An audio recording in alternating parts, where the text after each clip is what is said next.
Okay, parallel combination capacitors में हमने parallel plate इस तरह से रखे हुए हैं। ये पैरेलल कॉम्बिनेशन क्या कहलाता है? तो आपको दिख रहा है कि ये पैरेलल है, एक दूसरे के पैरेलल में है ना, ये एक दूसरे के पैरेलल में, इसको हम पैरेलल कॉम्बिनेशन बोलते हैं। इसका डिफिनीशन क्या है भाई? कैसे पैरेलल रहेगा? ये पैरेलल कैसे रहेगा? तो सेम पोटेंशियल डिफरेंस अगर अप्लाई किया जाए, एक बैटरी के अक्रॉस अगर हमने कनेक्शन लगा दिया है ना, अगर हमने इस कॉम्बिनेशन के अक्रॉस अगर हमने एक वोल्टेज V0 बैटरी के अक्रॉस लगा दिया तो ये क्या कॉम्बिनेशन कहलाएगा? पैरेलल कॉम्बिनेशन कहलाएगा। ठीक है, ये पैरेलल कॉम्बिनेशन क्या है? Same potential difference applied across each one of them.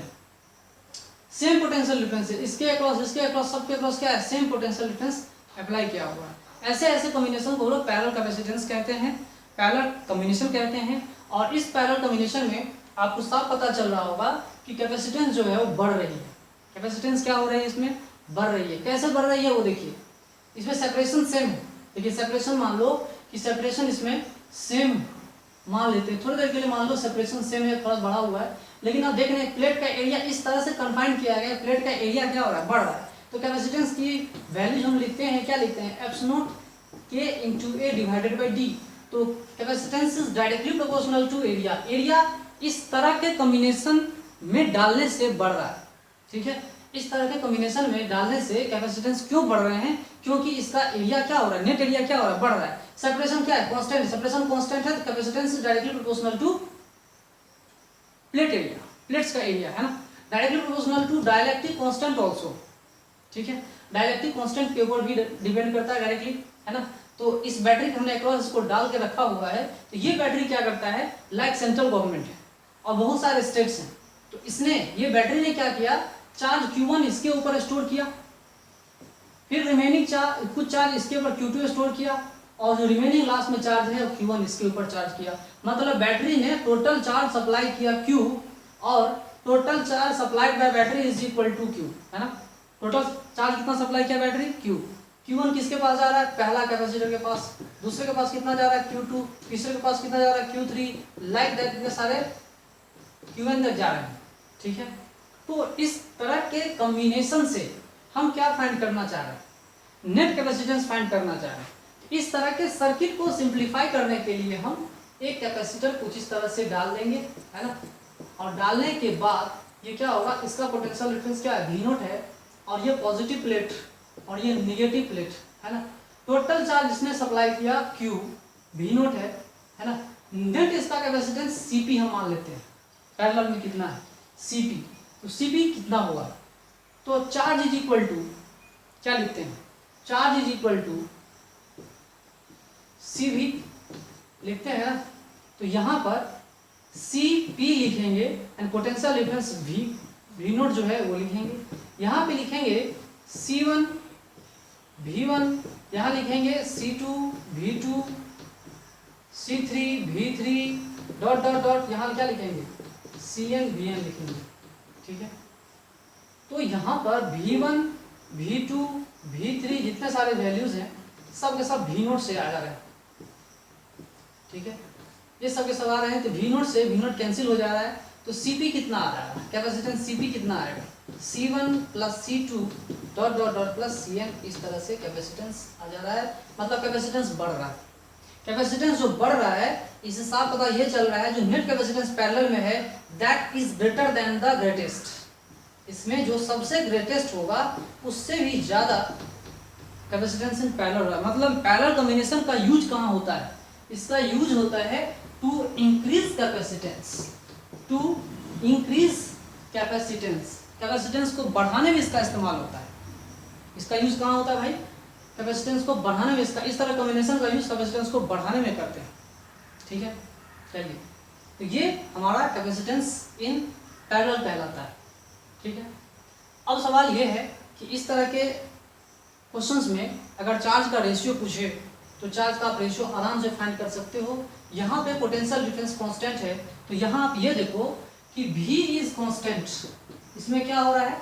V is constant, मतलब V Q बाय C क्या है? कांस्टेंट है। अगर ये कांस्टेंट है it means charge is directly proportional to capacitance और capacitance is directly proportional to charge. Actually होता नहीं है, लेकिन एक्चुअली होता नहीं है, लेकिन इस बात को हम लोग याद रखना पड़ेगा कि इस तरह के सिचुएशन में कितना चार्ज स्टोर होगा, क्योंकि पोटेंशियल डिफरेंस सेम है, कितना चार्ज होगा वो रेशियो पर फाइंड करना होगा, that is directly proportional to capacitance. बहुत सारे कैपेसिटेंस अगर हैं तो उनके बीच में चार्ज का स्टोरेज है ना, इस तरह के चार्ज के स्टोरेज जो है वो किस रेशियो में है, तो ये आएंगे C1 ratio C2 dot dot dot Cn, इस तरह के रेशियो में आएंगे। ठीक है, तो इस तरह के क्वेश्चन को हम लोग बनाने की कोशिश करेंगे। मान लो ये 3 फैराड हमने रखा, चलो इसके बाद हम लोग कुछ क्वेश्चन बनाएंगे इसके ऊपर में।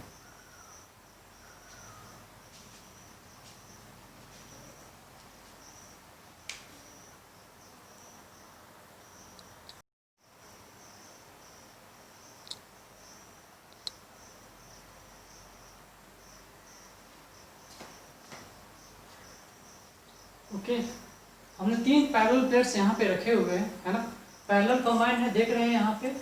एक इन इसका कॉमन प्लेट से जुड़ा हुआ है, दूसरा इसका इन एक ही प्लेट से कॉमन प्लेट से जुड़ा हुआ है ना।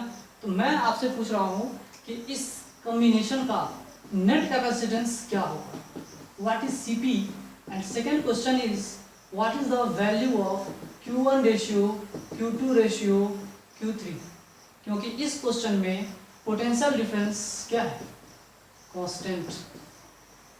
अगर पोटेंशियल डिफरेंस कांस्टेंट है तो बताइए पैरेलल कॉम्बिनेशन का Cp की वैल्यू कितनी होगी, what is the value of Cp।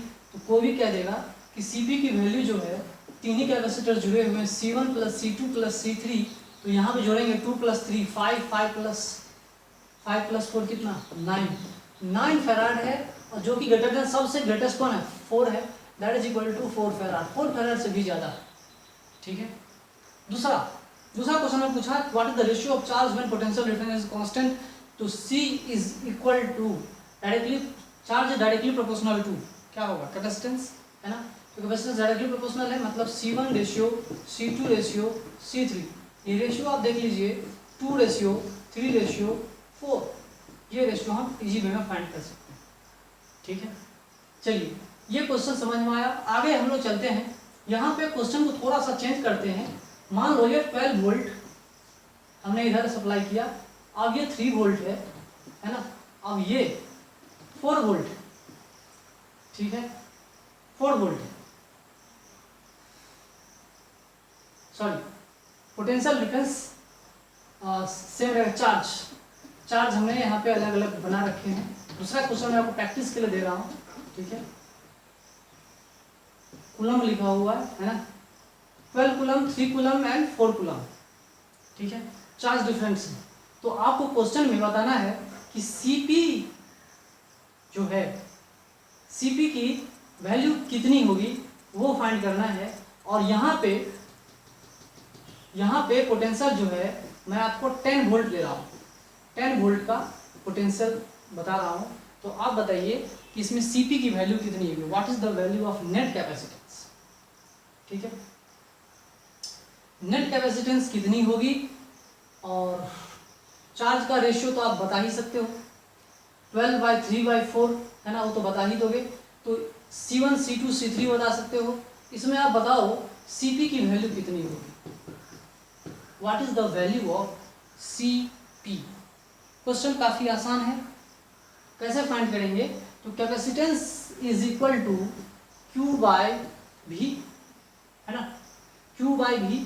तो आप देख लो C1, तो कैपेसिटेंस अगर फाइंड करना चाहेंगे C1 की वैल्यू कितनी है, तो चार्ज कितना है भाई 12/10, C2 मतलब 12/10 इतना है, C2 की वैल्यू कितनी है 3/10, 10 वोल्ट है ना।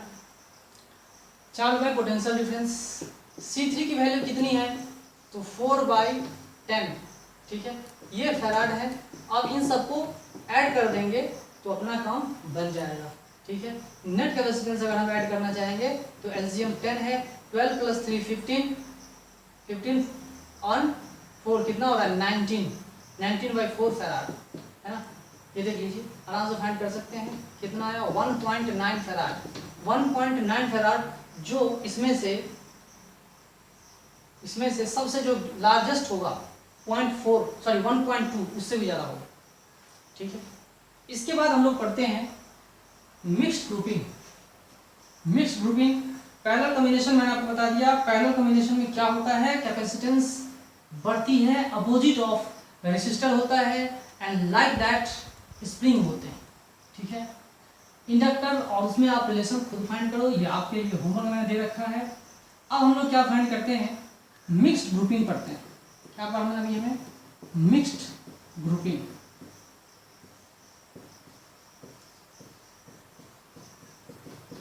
ये मिक्स्ड ग्रुपिंग क्या कहलाता है, ये मिक्स्ड ग्रुपिंग का मतलब होता है series plus parallel, series plus parallel grouping को हम मिक्स्ड ग्रुपिंग कहते हैं, that is called mixed grouping, ठीक है। इसमें कुछ कैपेसिटर सीरीज में रहेंगे और कुछ पैरेलल में रहेंगे, नेट कैपेसिटेंस आपको फाइंड करना है। मान लो ये कैपेसिटर हमने इतना रखा, फिर हमने इसके अक्रॉस इतना रखा, फिर हमने इतना रखा, अब इसके अक्रॉस बहुत सारे कैपेसिटर हमने जोड़ रखे हैं, है ना। 3 कैपेसिटर हमने जोड़ के रखे हुए हैं। नेट कैपेसिटेंस आपको फाइंड करना है, ठीक है।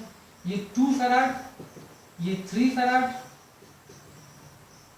ये 6 फैराड, ठीक है। ये 5 फैराड मान लो, ये कितना है 5 फैराड, ठीक है। ये कितना है 10 फैराड, और ये मान लो 20 फैराड। बताइए क्या आंसर होगा, मिक्स्ड ग्रुपिंग है ये। मिक्स्ड ग्रुपिंग को हम कैसे सॉल्व करेंगे, तो पहले इस वाले पैरेलल कॉम्बिनेशन को सॉल्व करेंगे। 2 + 3 5, 5 + 5 कितना हुआ 10।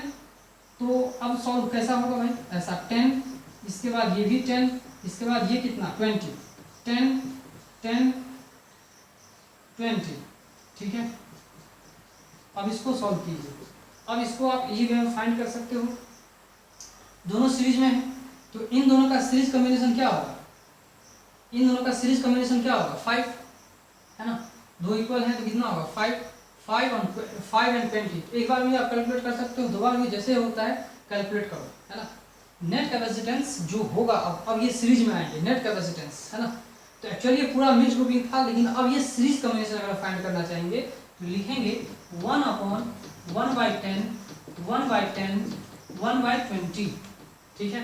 एलसीएम निकालेंगे तो 1 यहाँ लिखेंगे 20 है ना, और ये कितना आ रहा है 2 + 2 + 1, है ना। देख लीजिए,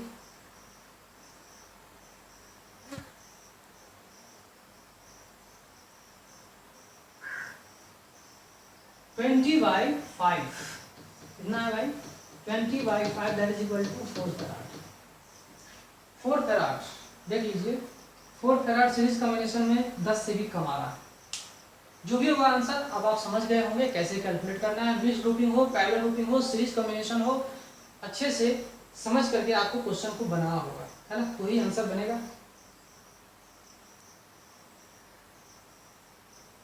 ओके,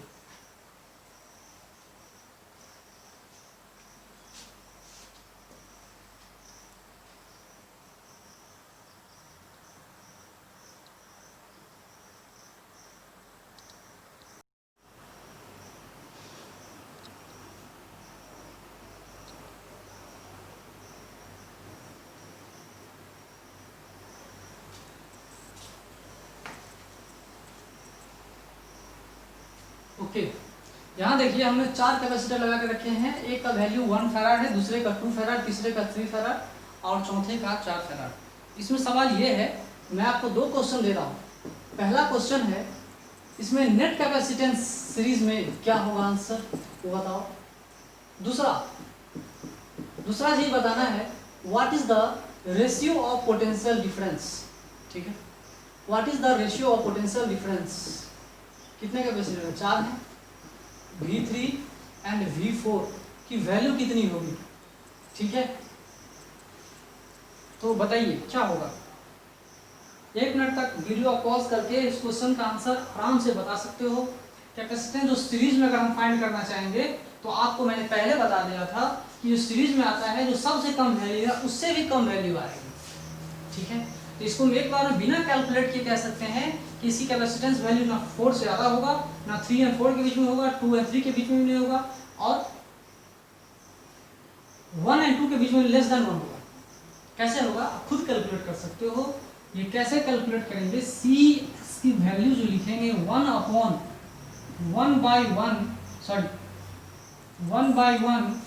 प्लस 1/2 प्लस 1/3 प्लस 1/4 देख सकते हैं। देखिए 1 कितना आ रहा है, इसका एलसीएम कितना 12, ये कितना आया 12 प्लस 6 प्लस 4 प्लस 3 कितना आ रहा है आंसर 12/, देखिए 25। क्या ये लेस देन 1 है, बिल्कुल लेस देन 1, ठीक है। तो ये वैल्यू फैराड में जो है आ रहा है, ये हमारा एग्जैक्ट आंसर है, ठीक है। अब मैं रेशियो निकालना चाहूँगा V1 ratio, V2 ratio, V3 ratio, V4 क्या होगा आंसर। काफ़ी इजी क्वेश्चन है, आप कैलकुलेट कर सकते हो। यहाँ सबसे बड़ी बात आप देखो कि चार्ज जो होगा वो क्या होगा, CV that is equal to constant. Series combination में क्या कांस्टेंट होता है, चार्ज ही तो कांस्टेंट होता है, ठीक है। इसमें क्या होता है, चार्ज ही कांस्टेंट होते हैं। चार्ज अगर कांस्टेंट होगा मतलब पोटेंशियल जो है, potential is inversely proportional to capacitance, ठीक है। Potential is inversely proportional to capacitance. तो इसमें हम पोटेंशियल का रेशियो अगर फाइंड करना चाहेंगे तो इनवर्सली प्रोपोर्शनल है 1/C1, ठीक है। ये कितना है 1/C1, 1/C2, 1/C3, 1/C4, है ना। इस तरह से हम लोग कैलकुलेट कर सकते हैं। तो अगर हम इस तरह से कैलकुलेट करेंगे तो आप फाइंड कर लीजिए क्या होगा, ठीक है। तो V1 का मतलब C1 यहाँ पे कितना है, रेशियो अगर फाइंड करना चाहेंगे तो 1/1 डिवाइडेड बाई 1/2 लिखेंगे यहाँ पे 1/3 डिवाइडेड बाई 1/4। 12 से एलसीएम अगर 12 है, कॉमन टर्म में ये भी सही है, गलत नहीं है। अगर हम 12 से मल्टीप्लाई करते जाएंगे, मान लो हमने 12 से मल्टीप्लाई किया तो कोई फर्क पड़ने वाला नहीं है। रेशियो क्या होगा 12/6/4/3, इस तरह से आंसर आ रहा है 12/3, है ना। 12/4/3, इस तरह से रेशियो क्या हो रहा है, घटते हुए जा रहा है, ठीक है। हमने ये लिखा, मतलब ये भी लिख सकते हैं capacitance inversely proportional to potential, ठीक है। अगर इसी क्वेश्चन को मैं ये कहूँ कि नेट कैपेसिटेंस हमने निकाल दिया, ठीक है। अब इसी क्वेश्चन को मैं ये कहूँ कि इसमें 2 फैराड लगा हुआ है, ये 4 है, ये 8 है और ये 16 है। तो इस कहानी में जो भी ये क्वेश्चन आ रहा है नेट कैपेसिटेंस फाइंड कर लेंगे, कितना आएगा खुद कैलकुलेट करो। V1 ratio, V2 ratio, V4 जो कुछ भी है वो भी हम लोग फाइंड कर सकते हैं, कोई दिक्कत नहीं है। तो आप लोग खुद कैलकुलेट करो, ये आपका होमवर्क है, ठीक है। दोनों क्वेश्चन को रिपीट करके प्रैक्टिस लेंगे। इसके बाद वोल्टेज की बात करते हैं। मान लो ये 2 वोल्ट है, ये 2 वोल्ट है और ये 6 वोल्ट, ये है 6 वोल्ट, ये हमने 10 वोल्ट रखा, ठीक है। और ये हमने रखा है कितना 15 वोल्ट, ठीक है। ये हमने रखा कितना 15 वोल्ट। अब इस कहानी में बताओ, इस कहानी में बताओ क्या होगा। इस कहानी में रेशियो ऑफ कैपेसिटेंस मैंने इस तरह से पूछा। इस क्वेश्चन को एक और एक्सपेंशन हम लोग कर रहे हैं, C1 ratio C2 ratio C3 ratio C4 क्या होगा। Inversely proportional to one another है 1/V1, 1/V2, 1/V3, 1/V4, इस तरह से हम लोग लिखेंगे इसको, ठीक है। देख लीजिए इसको, इस कहानी को आप लोग देखिए, समझिए, ठीक है। तो सीरीज कॉम्बिनेशन हमने आपको बता दिया। कभी भी आप समझ सकते हैं सीरीज कॉम्बिनेशन में कि सीरीज कॉम्बिनेशन में कैपेसिटेंस क्या होता है, घटता है, कम होता है। और किससे कम होगा, जो सबसे कम रहता है उससे कम रहेगा। लाइक स्प्रिंग, स्प्रिंग कांस्टेंट है, स्प्रिंग कांस्टेंट जैसा इसमें कहानी होता है, ओके।